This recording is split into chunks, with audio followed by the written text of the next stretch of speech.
بعد از تباہی الحمد للہ کہنے کا مطلب۔ دیکھو، قوم کی تباہی کے بعد فرمایا الحمد للہ، تو تباہی کے بعد الحمد للہ کہنے کا کیا مطلب ہے؟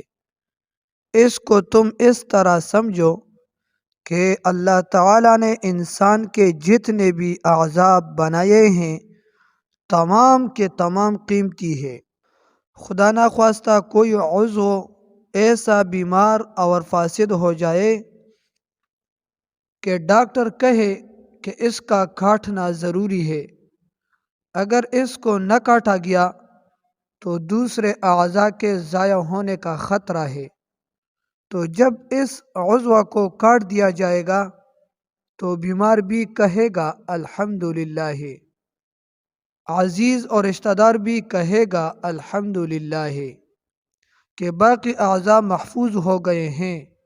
اسی طرح ظالم اور فسادی لوگ پوری انسانیت کے دشمن ہوتے ہیں، ان کا تباہ اور ختم ہونا ہی الحمد للہ ہے۔ اگر ان کو ختم اور تباہ نہ کیا جائے تو یہ دوسروں کو بھی گمراہ کریں گے۔